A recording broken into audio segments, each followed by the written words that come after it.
ഈ അഡിനോയിഡ് ഗ്രന്ഥിയുടെ വളർച്ച ഉണ്ടോ എന്ന് നോക്കാം. അതിനു മുമ്പായി വായ തുറന്ന് നോക്കിയാൽ ടോൺസിലിന് വലിപ്പം ഉണ്ടോ എന്ന് നോക്കാം. ടോൺസിലിന് വലിപ്പം ഉണ്ടെങ്കിൽ അഡിനോയിഡ് സസ്പെക്ട് ചെയ്യാവുന്നതാണ്. അഡിനോയിഡ് ഉണ്ടാവണമെന്നില്ല, എങ്കിലും ക്രോണിക് ടോൺസിലൈറ്റിസ് അഡിനോയിഡ് ഗ്രന്ഥിയുടെ വളർച്ച കാരണം. ഇതിന് നേസോഫാരിങ്സിന്റെ ഒരു എക്സ്റേ എടുത്തിട്ട് പരിശോധിച്ച് നോക്കിയാൽ അഡിനോയിഡ് ഗ്രന്ഥി വലുതായി നിൽക്കുന്നത് എക്സ്റേയിൽ വ്യക്തമായിട്ട് കാണാൻ കഴിയും. അത് മാത്രമല്ല, ഈ നാസോഫാരിഞ്ചോസ്കോപ്പി എന്ന് പറയുന്ന ഒരു സ്കോപ്പ് ഉണ്ട്, അതായത് ഒരു ഉപകരണമുണ്ട്. അത് വെച്ച് നാസോഫാരിഞ്ചോസ്കോപ്പിലൂടെ നോക്കിക്കഴിഞ്ഞാൽ അഡിനോയിഡ് വ്യക്തമായിട്ട് കാണാൻ പറ്റും വലുതായി നിൽക്കുന്നുണ്ടെന്ന്. അത് ENT സർജന്മാരോ ENT സ്പെഷ്യലിസ്റ്റുകളോ അത് നോക്കി കണ്ടുപിടിക്കും. അങ്ങനെ കണ്ടുപിടിച്ചിട്ടുണ്ടെങ്കിൽ നിങ്ങളൊരു ഹോമിയോ ഡോക്ടറെ കണ്ട് ചികിത്സിക്കുകയാണെങ്കിൽ അത് മാറ്റിയെടുക്കാൻ പറ്റും. ഇല്ലെങ്കിൽ പിന്നീട് ഇപ്പൊ 12-11 വയസ്സ് കഴിഞ്ഞാലൊക്കെ ഈ കുട്ടിയുടെ പല്ല് പൊന്തി വരികയും തുടർന്ന് പല്ലിനോട് ചേർന്ന് നിൽക്കുന്ന മോണയും പൊന്തി വരാൻ തുടങ്ങും. ചില കുട്ടികൾ അഡിനോയിഡ് ഫേസ് എന്ന് പറയുന്ന ഒരു അവസ്ഥ വരെ ഉണ്ടാവും. അഡിനോയിഡ് ഉള്ള ഗ്രന്ഥിയുള്ള കുട്ടികളെ കണ്ടാൽ അവരുടെ മുഖത്തിന്റെ പ്രത്യേക ഷേപ്പ്, ആ ഷേപ്പ് തന്നെ മാറും. അതിന് അഡിനോയിഡ് ഫേസ് എന്ന് തന്നെ പറയാം. മുഖത്തിന് നീളം വെച്ച് തരാം, നീളം. അത് പിന്നെ അതേപോലെ തന്നെ പല്ല് പൊന്തി നിൽക്കുക, പല്ലിന്റെ കർവ് നല്ല കർവിലേക്ക് പല്ല് വരും. ഇതും ഒരു dull expression of the face കുട്ടികളിൽ കാണിക്കും. ഇതെല്ലാം അഡിനോയിഡ് ഗ്രന്ഥിയുടെ ലക്ഷണങ്ങളാണ്. അപ്പോൾ മൂക്കുകൊണ്ട് സംസാരിക്കുന്നതും ഉറക്കത്തിൽ കൂർക്കം വലിക്കുന്നതും ഇതെല്ലാം നമ്മൾ ഈ കുട്ടിക്ക് ഉണ്ടോയെന്ന് നോക്കുകയും അതൊരു സർജനെ കണ്ട് ഡയഗ്നോസ് ചെയ്തിട്ട് ഹോമിയോ മരുന്ന് കൊടുത്ത് മാറ്റിയില്ലെങ്കിൽ തീർച്ചയായിട്ടും അഡിനോയിഡ് ഗ്രന്ഥി കട്ട് ചെയ്യേണ്ട അവസ്ഥയിലോ അതിനോടൊപ്പം തന്നെ പലപ്പോഴും ENT സർജന്മാർ അഡിനോയിഡ് ഗ്രന്ഥി മാത്രമായിട്ട് റിമൂവ് ചെയ്യാറില്ല, അഡിനോയിഡ് ഗ്രന്ഥിയോടൊപ്പം തന്നെ ടോൺസിലും റിമൂവ് ചെയ്യും. പക്ഷെ അതുകൊണ്ട് വരുന്ന ബുദ്ധിമുട്ട് എന്താണെന്ന് വെച്ച് കഴിഞ്ഞാൽ അഡിനോയിഡ് ഗ്രന്ഥിയുടെയും ടോൺസിലിന്റെയും നമ്മളുടെ പ്രധാന ഫംഗ്ഷൻ നമ്മൾക്ക് ഇമ്മ്യൂണിറ്റി നൽകുക എന്നുള്ളതാണ്. അപ്പോൾ ഇത് രണ്ടും മുറിച്ച് നീക്കപ്പെട്ട് കഴിഞ്ഞാൽ കുട്ടികൾക്ക് അടിക്കടി ഇമ്മ്യൂണിറ്റി കുറഞ്ഞ് പല രോഗങ്ങളും, പ്രത്യേകിച്ച് അപ്പർ റെസ്പിറേറ്ററി ട്രാക്ട് ഇൻഫെക്ഷൻ എന്ന് പറയുന്ന തുമ്മല്, ചുമ, കഫംകെട്ട് ഇത്യാദി അസുഖങ്ങൾ അടിക്കടി വന്നുകൊണ്ടിരിക്കും. വീണ്ടും കോൾ ഉണ്ട്. ഹലോ ഹലോ, ചോദിച്ചോളൂ ഡോക്ടറോട്. ഹലോ ഹലോ, ചോദിച്ചോളൂ, കേൾക്കാം. സാർ, ഞാൻ എന്റെ മോക്ക് വേണ്ടിയാണ് വിളിക്കുന്നത്. എന്റെ മോള് 17 വയസ്സായ കുട്ടിയാണ്. 17 വയസ്സ്, ഓക്കെ. 17 വയസ്സ്, ഇപ്പൊ +2 പഠിച്ചുകൊണ്ടിരിക്കുന്ന കുട്ടിയാണ്. അയാൾക്ക് ഭയങ്കര അലർജിയുടെ ഈ തുമ്മല് ഫുൾ ടൈം, ഏത് സമയത്ത് രാവിലെ എണീറ്റ് കഴിഞ്ഞാൽ ഒത്തിരി സമയം തുമ്മും. അത് കഴിഞ്ഞ പിന്നെ ഈ കണ്ണിന്റെ ഈ അടിവശം ഇങ്ങനെ ചൊറിച്ചിലുണ്ട്, നല്ല ചൊറിച്ചിലുണ്ട്. ഞാൻ ഹോമിയോ മരുന്നാണ് കൊടുത്തോണ്ടിരുന്നത്. ഹോമിയോ മരുന്ന് കൊടുത്തിട്ട് അതിൽ വലിയ വ്യത്യാസം കാണുന്നില്ല.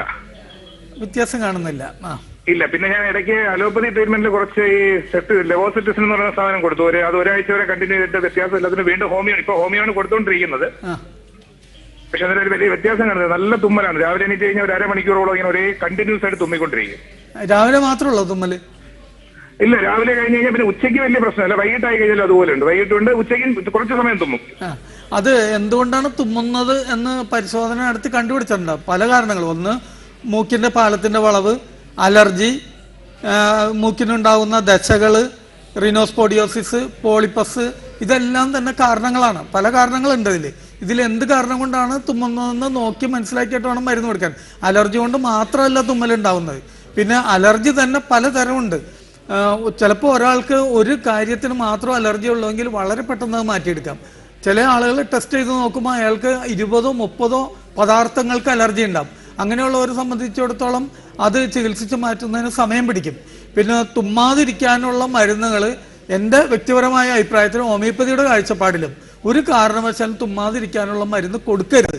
നമ്മൾ എന്തുകൊണ്ടാണ് തുമ്മണമെന്ന് വെച്ച് കഴിഞ്ഞാൽ പലപ്പോഴും മൂക്കിൽ അലർജി ഉണ്ടാക്കുന്ന പദാർത്ഥങ്ങൾ നാസാദ്വാരത്തിലൂടെ പ്രവേശിക്കാൻ ശ്രമിക്കുമ്പോൾ അതിനെ തെറിപ്പിച്ച് കളയുക എന്ന ഒരു ഉത്തമമായ ഒരു പ്രവർത്തനമാണ് മൂക്ക് കാഴ്ചവെക്കുന്നത്. തുമ്മി അതിനെ തെറിപ്പിച്ച് കളയും. അങ്ങനെ പോയില്ലെങ്കിൽ ആ പദാർത്ഥത്തെ ഒഴുക്കി കളയുന്നതിന് വേണ്ടി മൂക്കിൽ നിന്ന് വെള്ളം ഒലിക്കും. നമ്മൾ ഈ അലർജിയുടെ ചില മരുന്നുകൾ, പ്രത്യേകിച്ച് മോഡേൺ മെഡിസിനിൽ പറയുന്ന പല മരുന്നുകളും കഴിക്കുന്നതും മുഖേന തുമ്മാതിരിക്കും രോഗി. തുമ്മാത്തത് കൊണ്ട് ഈ അലർജി ഉണ്ടാക്കുന്ന പദാർത്ഥം നാസാദൂരത്തിലൂടെ പ്രവേശിച്ച് നേസോഫാരിങ്സിലും പിന്നീട് അത് ബ്രോങ്ക്യൂൾസിലും ലങ്സിലും വരെ എത്തിച്ചേരുകയും ഇത് വിട്ടുമാറാത്ത കഫംകെട്ടിനും ബ്രോങ്കിയൈറ്റിസ്, ക്രോണിക് അലർജിക്ക് ബ്രോങ്കിയൈറ്റിസ് എന്ന് പറയുന്ന അവസ്ഥക്കും ബ്രോങ്കിയൽ ആസ്മക്കും, അലർജിക്ക് ബ്രോങ്കിയൽ ആസ്മ എന്ന് പറയുന്ന വിട്ടുമാറാത്ത ഒരു അസുഖത്തിനും കാരണമായി മാറിയേക്കാം. പലപ്പോഴും ഡോക്ടർമാർ തന്നെ പറയുന്ന ഒരു കാര്യം എന്താണെന്ന് വെച്ച് കഴിഞ്ഞാൽ ബ്രോങ്കിയൽ ആസ്മ വന്ന് പിടിപെട്ട് കഴിഞ്ഞാൽ തീർച്ചയായിട്ടും അത് ചികിത്സിച്ച് മാറ്റാൻ ബുദ്ധിമുട്ടാണ്. ഓൺലി കൺട്രോൾ ചെയ്യാൻ മാത്രമേ സാധിക്കുള്ളൂ എന്നാണ്. അപ്പോൾ അങ്ങനെ ഒരു ആസ്മയിലേക്ക് പോകാതെ ആ 17 വയസ്സായ കുട്ടിയെ, പ്രത്യേകിച്ച് പെൺകുട്ടിയെ രക്ഷപ്പെടുത്തി എടുക്കേണ്ടതുണ്ട്. തീർച്ചയായിട്ടും നിങ്ങൾ ഒരു ഹോമിയോ ഡോക്ടറെ കണ്ട് ആ ചികിത്സ തുടരുകയാണെങ്കിൽ അതിന് വേണ്ട നിർദ്ദേശങ്ങൾ തരികയും അത് മാറ്റിയെടുക്കാൻ നിങ്ങളെ സഹായിക്കുകയും ചെയ്യുന്നുള്ള കാര്യത്തിൽ ഒരു സംശയമില്ല. ഓക്കെ ഡോക്ടർ, നമുക്ക് ചികിത്സയെക്കുറിച്ച് കൂടുതൽ സംസാരിക്കാനുണ്ട്. അതിനു മുമ്പ് ഒരു ഇടവേളയ്ക്ക് സമയമായിട്ടുണ്ട്. ഇടവേളയ്ക്ക് ശേഷം മൈ ഡോക്ടർ തുടരും.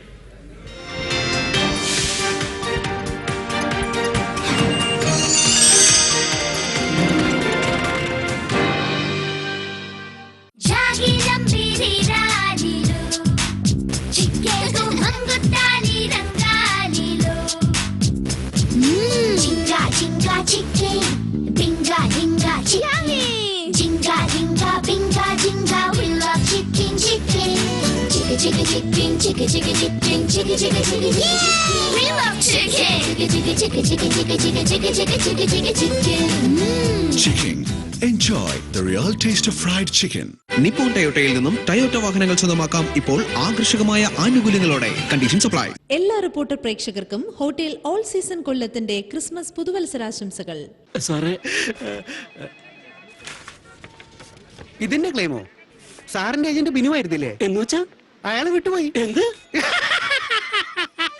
ബിനു ഉണ്ടെങ്കിലും 7000 ലൊക്കേഷൻസിൽ.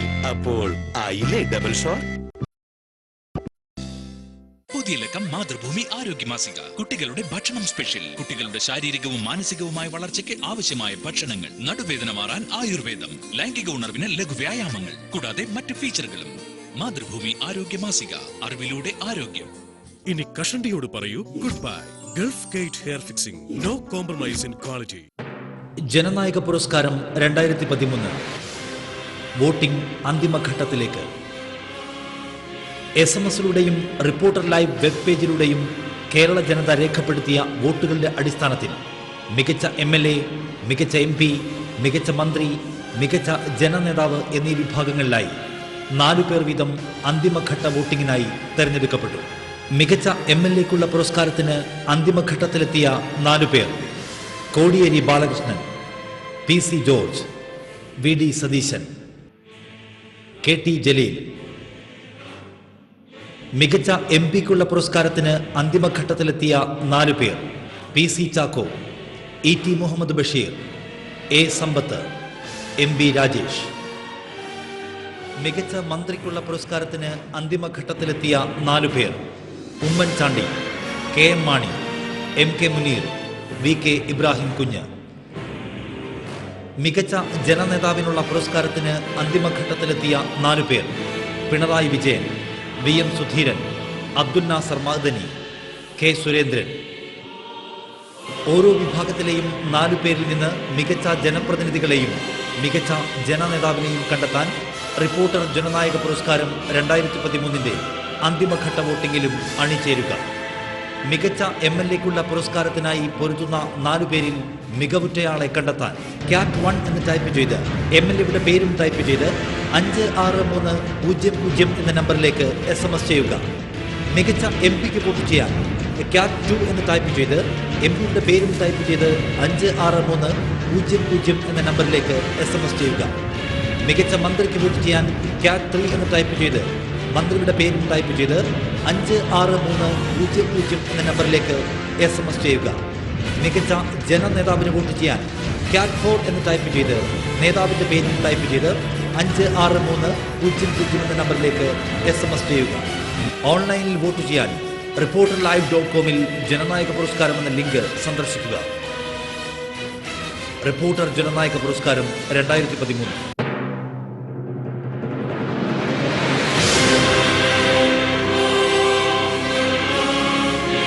മലബാർ ഗോൾഡ് ജനനായക പുരസ്കാരം നിങ്ങൾക്കായി അവതരിപ്പിക്കുന്നത് മലബാർ ഗോൾഡ്. ശരിക്കും കരിനെ പോലെ ഉണ്ടല്ലേ? Malabar golden diamonds in association with new year Kuries ഉണ്ടെങ്കിൽ ഏത് പ്രാർത്ഥനയും സഫലമാകും. New year Kuries, Kecheri, Thrissur.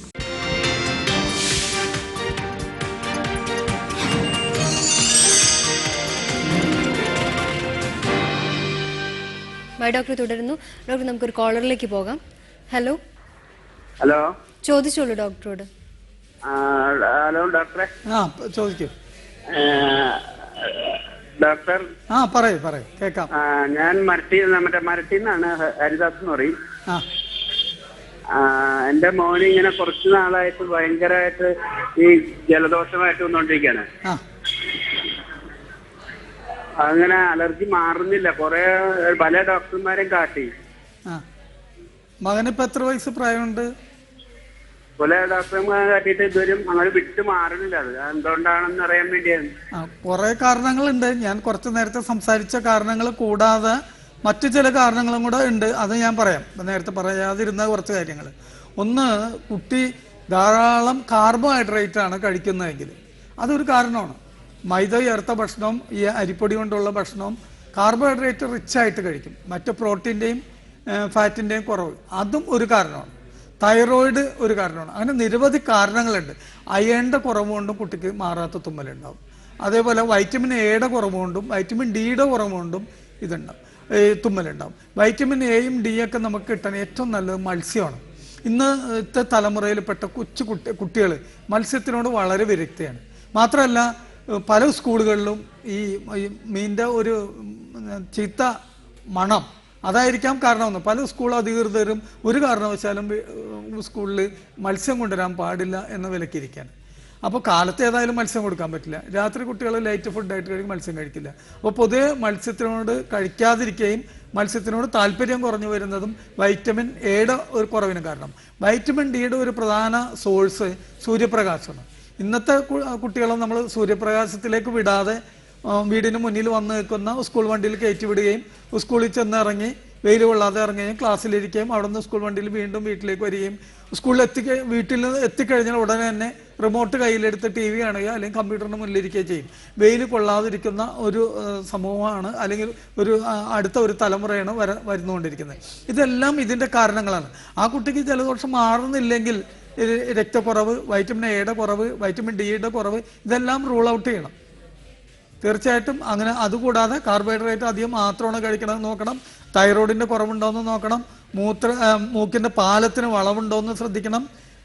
മൂക്കിൻ്റെ ഉള്ളിൽ ദശയോ അല്ലെങ്കിൽ റിനോസ്പോഡിയോസിസ് എന്ന് പറയുന്ന ഒരു ഗ്രോത്തോ ഉണ്ടോയെന്ന് ശ്രദ്ധിക്കണം.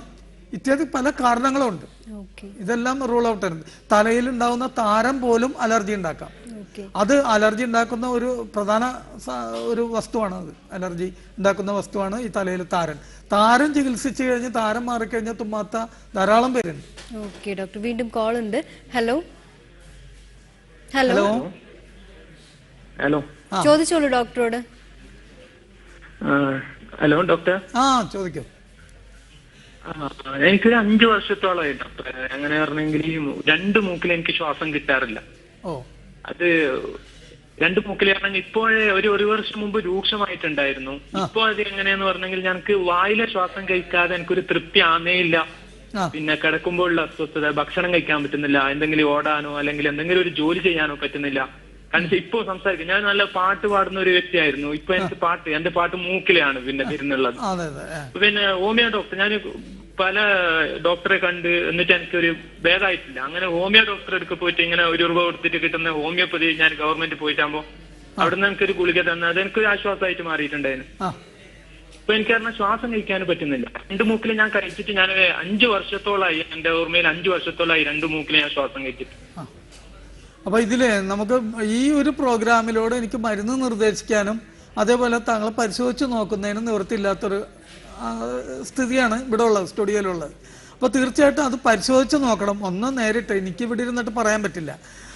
അപ്പോൾ ഒന്ന് നമ്മൾ നാസോഫാരിങ്സിൻ്റെ എക്സ്റേ എടുത്തിട്ട് നോക്കിയാൽ മൂക്കിൻ്റെ ഉള്ളിൽ വളർച്ചയുണ്ടോ, അതല്ലെങ്കിൽ മൂക്കിൻ്റെ ഉള്ളിലുണ്ടാകുന്ന ടെർബിനൈറ്റ്സ്, അത് 3 ടെർബിനൈറ്റ്സ് ഉണ്ട്. ഈ 3 ടെർബിനൈറ്റ്സും വീർത്ത് 2 സൈഡിലും വീർത്ത് നിൽക്കുകയാണെങ്കിൽ 2 മൂക്കിലൂടെയും ശ്വാസം കഴിക്കാൻ പ്രയാസം ഉണ്ടാവും. അതേപോലെ nasal septal deviation, DNS, deviation of the nasal septum, ഇതിൻ്റെ ഡീവിയേഷൻ ചിലപ്പോൾ ഏറ്റവും പോസ്റ്റീരിയർ പാർട്ടിൽ ലെഫ്റ്റിലേക്കും ആൻറ്റീരിയർ പാർട്ടിലേക്ക്, അതായത് ഫ്രണ്ട് ഭാഗത്ത് റൈറ്റിലേക്കും വളഞ്ഞിരിക്കുകയാണെങ്കിൽ 2 മൂക്കിനും ഒബ്സ്ട്രക്ഷൻ വരും. ഇത് ഒരു ചില എക്സസൈസുകൾ കൊണ്ട് തന്നെ ഈ മൂക്കിൻ്റെ പാലത്തിൻ്റെ വളവ് ഒരു പരിധി വരെ നമുക്ക് മാറ്റിയെടുക്കാൻ പറ്റും. മുഖത്ത് ചെയ്യുന്ന ചില എക്സസൈസ്, മൂക്കിന്റെ പാലത്തിലൂടെ കൈകൊണ്ട് ചെയ്യാവുന്ന മറ്റു ചില എക്സസൈസുകൾ കൊണ്ടും മാറ്റിയെടുക്കാൻ പറ്റും. ഇതോടൊപ്പം ഹോമിയോപ്പതി ഔഷധങ്ങളും കൂടെ കഴിക്കുകയാണെങ്കിൽ ഇത് മാറ്റിയെടുക്കുക. ഇപ്പോൾ മൂക്ക് കൊണ്ട് സംസാരിക്കുന്നു എന്ന് പറയുമ്പോൾ തീർച്ചയായിട്ടും നിങ്ങളുടെ ഈ മൂക്കിന്റെ അടവ് തൊണ്ട വരെയും എത്തിയിട്ടുണ്ട് എന്നുള്ള കാര്യത്തിൽ സംശയമില്ല. അത് എന്തുകൊണ്ടാണ് അങ്ങനെ വന്നത് എന്നുള്ളത് തീർച്ചയായിട്ടും പരിശോധിച്ച് നോക്കണം. അതല്ലെങ്കിൽ ഈ യൂസ്റ്റേഷൻ ട്യൂബിൽ ഉണ്ടാകുന്ന കറ്റേറ അതൊരു പ്രധാന കാരണമാണ്. ഈ കറ്റേറക്ക് എന്താണ് കാരണം എന്നുള്ളത് ഫൈൻഡ് ഔട്ട് ചെയ്യണമെങ്കിൽ എക്സ്റേനെ ആശ്രയിക്കേണ്ടിയിരിക്കുന്നു. ഓക്കെ ഡോക്ടർ, നമുക്ക് അടുത്ത ഇടവേള എടുക്കാൻ സമയമായിട്ടുണ്ട്. ഇടവേളയ്ക്ക് ശേഷം മൈ ഡോക്ടർ തുടരും.